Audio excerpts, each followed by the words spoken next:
નમસ્કાર, આપ જોઈ રહ્યા છો K24 ન્યૂઝ ગુજરાત।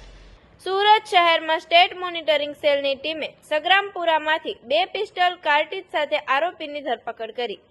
સુરત શહેરનો નામચીન ગુનેગાર અને 5 વર્ષ અગાઉ હત્યા માર્યા ગયેલ વસીમ બિલ્લાનું નામ ફરી એક વખત ચર્ચામાં આવ્યું છે। બન્યું એવું છે કે સ્ટેટ મોનિટરિંગ સેલની ટીમે શહેરના સગ્રામપુરા વિસ્તારમાંથી એક આરોપીની ધરપકડ કરી છે અને તેની પાસેથી 2 પિસ્ટલ તથા કાર્ટ્રીજ સહિતના હથિયારો કબજે કરવામાં આવ્યા છે। પકડાયેલ આરોપી પાસેથી મળી આવેલ પિસ્ટલ તેને હત્યા માર્યા ગયેલ વસીમ બિલ્લાએ આપી હતી।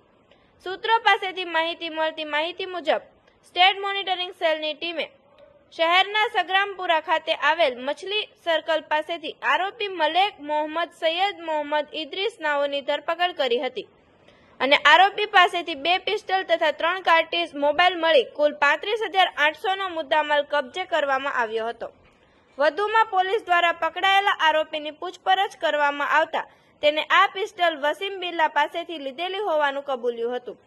વસીમ બિલ્લાએ તેને આ પિસ્ટલ સપ્લાય કરી હતી। ઉલ્લેખનીય છે કે વસીમ બિલ્લાની સુરતમાં જમીન મામલે 5 વર્ષ અગાઉ નવસારી ખાતે ગોળી મારીને હત્યા કરવામાં આવી હતી।